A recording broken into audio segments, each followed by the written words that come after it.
Olá, você ligado na RC7, tá começando mais um Bergamota pra você, esse programa de entrevistas que vai ao ar de segunda a sexta em 3 edições, 7 da manhã, 1h20 da tarde e 8 da noite. Também você pode acompanhar os cortes no Instagram, também a entrevista completa no Spotify ou no YouTube com vídeo.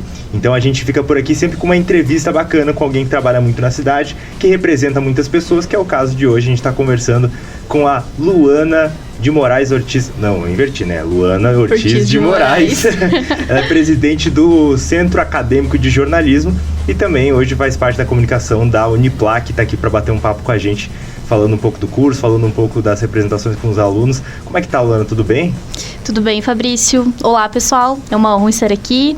Muito feliz em falar sobre CA, falar sobre jornalismo, falar sobre a Uniplac e vamos lá para um bate-papo muito massa. Muito bem. Queria começar de você, Luana. Ao longo da entrevista, talvez a gente note no teu sotaque que você é mais daqui da região, não necessariamente de Lages. De onde você veio?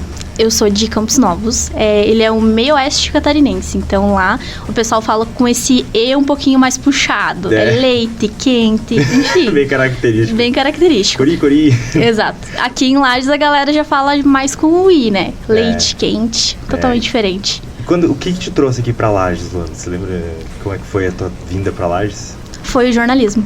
Foi só pra fazer jornalismo? Foi só pra fazer jornalismo. Na verdade, a ideia principal não era jornalismo.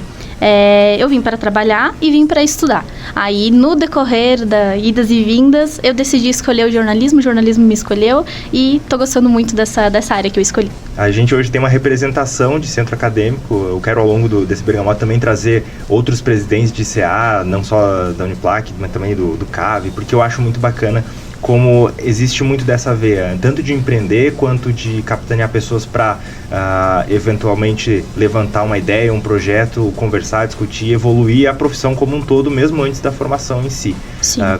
O CA do jornalismo é um dos mais novos que tem, né? Isso, ele é bem recente, acho que ele teve oficialmente uma gestão, né, anteriormente, que foi oficializada junto ao DCE, né, e aí agora a nossa, que encerra agora em 2025. E como é que tem sido, vocês têm planejado várias coisas, como viagens e tudo mais. Me fala um pouco dessa capitaneação de projetos voltados a eventos. Como é que tem sido essa parte de colocar... Eu vi que vocês tiveram o Ian Boechat como palestrante. Eu acho que é um dos caras, jornalista correspondente em guerra, que é um dos caras mais conhecidos no Brasil nesse sentido. E ele teve... de forma virtual, mas esteve palestrando com os alunos. Como é que é essa junção? Essa experiência de estar à frente do CA, ela é uma experiência muito, muito diferente. E como que eu avalio? A gente sempre pensa no que a gente pode trazer de diferente para o curso de jornalismo. Então, o CA tem sido uma experiência muito massa. A gente pensou, primeiro, a nossa primeira ação foi fazer essa viagem para que para que todas as fases possam conhecer, entender como é que funciona, sair um pouco da teoria e ir a loco, né, visitar esses locais. O Ian foi um achado, ele veio na nossa semana acadêmica através da nossa professora Cláudia Pavão, foi ela que fez o primeiro contato com ele, e a princípio, quando a gente fez a nossa programação de semana acadêmica, nós não tínhamos ele na programação, porque a gente ainda não tinha confirmado se ele ia poder participar, porque ele estava justamente cobrindo as enchentes do Rio Grande do Sul, fazendo trabalho de fotojornalismo. Então, quando ele confirmou que sim, ele poderia participar na sexta-feira, a gente colocou ele como entrevista bônus, foi muito, muito, muito legal. Ele falou um pouquinho sobre a experiência dele internacionalmente, a gente sabe que ele é um nome, uma figura muito importante e é uma referência, né? Teve no Iraque, teve no Haiti. Sim. Agora, recentemente, eu vi que ele estava na Venezuela, teve também Guerra da Ucrânia, onde ele esteve, é um cara que, de fato, vai...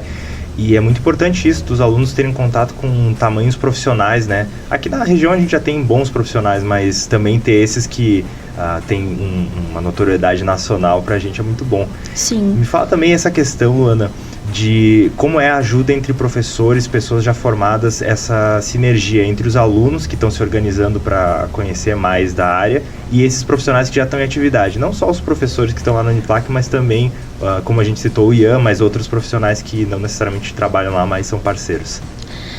Como centro acadêmico, a gente tenta estreitar os laços com o mercado de trabalho. Então, quando a gente pensa em alguma atividade, alguma ação para o curso, eu, principalmente, como presidente do CA, converso com os professores para ver quais são as sugestões, para ver quais as pessoas, quais os destaques que nós temos aqui na nossa cidade, que a gente pode trazer ou de forma presencial ou de forma online, para trazer um pouquinho de como é a realidade na nossa região, né? Que é o principal que a gente precisa aqui para o curso de jornalismo. Com questão de, agora que vocês têm essas relações com o trabalho, qual que você acha que é o setor que mais tem interesse dentro dos acadêmicos ali, quando você conversa com eles, quando tem, por exemplo, aquelas enquetes para saber quais os profissionais que vão palestrar lá, o que você sente que o acadêmico de jornalismo hoje está mais inclinado a trabalhar? Então, o pessoal, ele gosta bastante do jornalismo digital, que é o que a gente tem visto com maior frequência e com grandes transformações. Porém, eu tenho notado que algumas pessoas também se interessam muito pelo jornalismo esportivo. Então, a gente teve uma procura de algumas pessoas que se interessam pela área, que pediram pra gente trazer algumas palestras com algumas pessoas na área do jornalismo esportivo. E, coincidentemente, nós teremos uma palestra agora, no dia 26, com a Daniela Boaventura, que é uma jornalista apresentadora da ESPN. Ela vai falar justamente sobre isso, sobre o novo papel do jornalismo esportivo. Foi capitaneado por vocês essa palestra? Estava em união com a Uniplac? Tá em parceria com a Uniplac. Não foi encabeçado pelo CA somente, né? Foi juntamente com a coordenação de curso, mas ela vai vir por um outro projeto aqui em Lages e a gente conseguiu pegar ela para fazer essa parceria com a gente também, esse bate-papo com o pessoal que admira muito ela. Era essa sinergia que a gente estava falando no início ali, de quando tem essa oportunidade de juntar as duas coisas para conversar. E como é que tem sido, Luana, desde que você começou ali, os projetos que tem colocado como viagens, por exemplo, para outras emissoras ao longo do estado, ali em Florianópolis, onde a gente tem as grandes? Como é que tem sido essa troca de experiência quando chega lá, conhecer esse novo universo? O que isso expande na cabeça dos acadêmicos?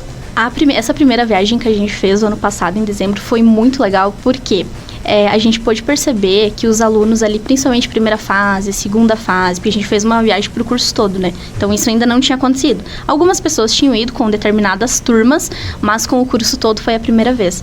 E a maioria se emocionou, conheceu pessoas que admira, principalmente os repórteres. A gente tentou linkar nessa viagem também não somente as emissoras de TV, INSC e tudo mais, mas a gente também trouxe o Tribunal de Justiça do Estado, que é um formato diferente para esse pessoal que gosta de assessoria e quer entender um pouquinho mais de como que é essa realidade um pouquinho mais formal e jurídica, digamos assim. O setor público ainda tem muita vaga para jornalismo ali, muitos concursos abrindo e assessoria, que eu acho que são... essa ideia que vocês trazem dentro do CA que eu acho muito bacana, porque quando alguém entra no jornalismo, eu já falei com pessoas de outros cursos que têm essa mesma percepção. Às vezes você entra achando que só tem algumas determinadas áreas para você seguir. Então a pessoa acha que no jornalismo você só vai ser apresentador de bancada ou se você só vai escrever. Mas tem muito mais além disso. O que você hoje, Luana, está pensando em, após essa experiência toda aí, à frente do CA, isso mudou um pouco a tua cabeça sobre qual tipo de jornalista você quer ser no futuro? Sim, inclusive ontem, quando eu comecei, eu tinha uma ideia totalmente diferente do que era jornalismo. Eu fui aprender um pouquinho mais sobre todas essas áreas, essas vertentes do jornalismo a partir de agora, de 1 ano, 2 anos pra cá. Mas já que você puxou essa pauta, Fabrício, puxando esse gancho, ontem nós tivemos uma palestra na Uniplac também não tinha nada a ver com curso de jornalismo, nós éramos convidados, que era sobre publicidade médica, que é assessoria para médicos. Então, era um ramo assim que eu não tinha cogitado ou pensado em seguir, mas é uma área muito legal. Então, ontem a gente teve uma palestra com a Vanessa, que é a Vanessa Lisboa, ela é especialista em direito médico, e tivemos uma palestra em seguida com a Carla Cavalheiro, que é jornalista especialista em assessoria para médicos. E aí elas trouxeram algumas resoluções, que a gente sabe que o médico tem essa responsabilidade, mas o Conselho de Medicina, ele tem algumas regras que o médico pode, o que ele não pode fazer. E elas trouxeram isso nessa palestra ontem, que são algumas coisas básicas que a gente não sabia e que eu fiquei sabendo e achei muito interessante. E é uma área que a gente pode seguir também e que a maioria não sabe. Olha, isso é muito interessante. É muita área dentro do jornalismo que a gente não imagina. Mas eu queria ver contigo uma coisa. Você como representação dos alunos, você conversa muito com eles ali. Essa questão da inteligência artificial, porque ela entra agora e essa questão de o futuro comprometido em alguns segmentos do jornalismo ou não, esse debate ainda acontecendo, você sente uma preocupação dos alunos nesse sentido? Eles têm alguma área qual eles temem ir e acabar invalidando? Como é que está esse pensamento do acadêmico? Justamente na semana acadêmica a gente trouxe uma palestra justamente sobre isso, sobre inteligência artificial. Eu particularmente entendo como algo que vai otimizar alguns processos. Porém, a gente sabe que outras pessoas têm esse receio de ser substituído pela máquina, né? Eu acho que não. Eu acho que a gente tem que saber utilizar. E pelo que eu conversei com outros alunos, eles ainda estão entendendo um pouquinho. A maioria só conhece o ChatGPT, mas utiliza já para correção de textos, para criação de título. Então, eu acho que ainda não caiu essa ficha, tipo, vamos ser substituídos, ou será que pode substituir ou roubar a nossa vaga? Acho que ainda não. Você sentiu nesses últimos anos que juntou o CA, assim, que as turmas têm se unido mais, assim? Acha que perdeu um pouco aquela divisão do veterano e calouro dentro da universidade? Sim, e uma coisa que eu prezo bastante é essa integração com os alunos que estão entrando agora. Então, todas as turmas que chegaram depois que a gente assumiu esse novo CA, a gente recebeu eles, foi até a sala, conversou, e em especial nesse último semestre, o pessoal que entrou nesse semestre agora em agosto, a gente chamou eles, deu uma lembrancinha e chamou eles para um café. Mas a gente esperando que eles não viessem, até porque geralmente eles ficam com receio, são alunos novos, e eles foram. Eles foram até o CA, eles tomaram café com a gente, eles se apresentaram, eles falaram quais são as suas ambições, por que escolheram jornalismo, e isso eu acho muito massa, porque daí a gente mostra por que a gente está ali, mostra que eles podem contar com o CA, mostra que eles podem trazer novas ideias, e é justamente essa troca que faz tudo acontecer. Que coisa mágica. Mas me diz uma coisa, você por acaso pensa em de repente, 2025 é seu último ano ali na Uniplac, né? Mas você pensa dentro dessa gestão renovar a sua candidatura ali? Você pensa em, por exemplo, DCE ou algo assim? Ou o teu trabalho você já acredita chegando ao fim? Eu acredito que já está chegando ao fim. O que eu posso fazer, na verdade, o que eu já estou fazendo é plantar uma sementinha. Então, o pessoal ali que trabalha nesse CA, que trabalha comigo, algumas pessoas vão seguir. A gente tem o pessoal da terceira fase, por exemplo, que tem muito chão ainda.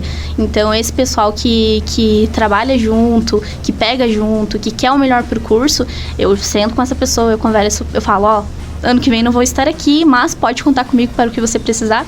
Não vou ter nenhum cargo específico, mas estou à disposição.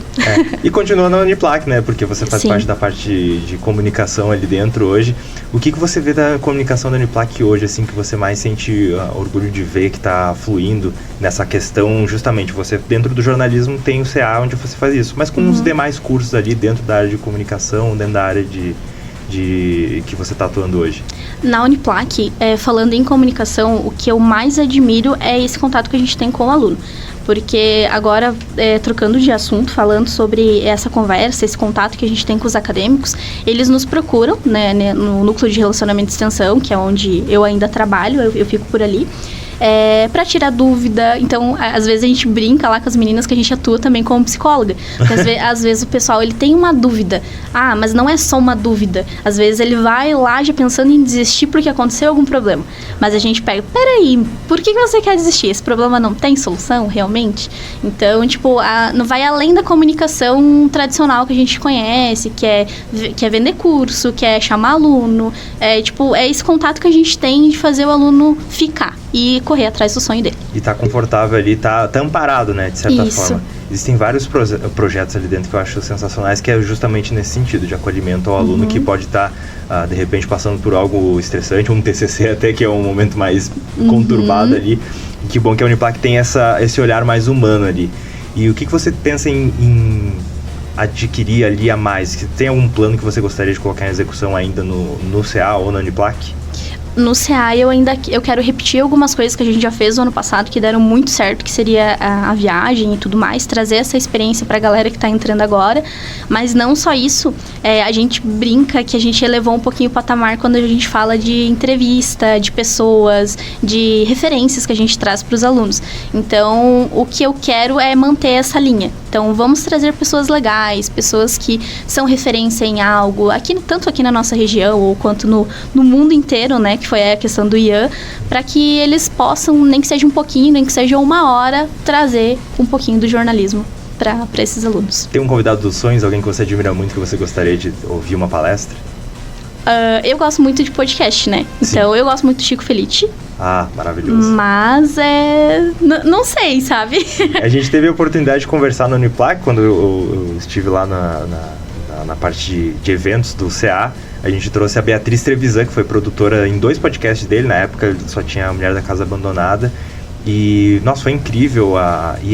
E aí mostrou uma coisa que é justamente que você também coloca de forma muito eficaz, né? Mostrar que com hoje em dia as tecnologias, a gente consegue falar com profissionais muito gabaritados em qualquer lugar do mundo de forma muito eficaz. A gente tem essas videochamadas, essas palestras com o Ian, por exemplo, que é um grande caso. Então, nada é impossível, né? Talvez o Chico Felitti um dia conversando, ele já inclusive foi alvo de um TCC de um ex-colega nosso ali da Uniplac, e que ele mesmo respondeu e falou sobre o TCC, então a gente já tem uma ponte, né? Sim, a gente tem, agora falando em referências, a gente tem o Lucas, né? O Richard. O Lucas, a gente chamou ele também para nossa semana acadêmica para falar sobre jornalismo de conteúdo, até porque ele faz um trabalho maravilhoso, na minha opinião.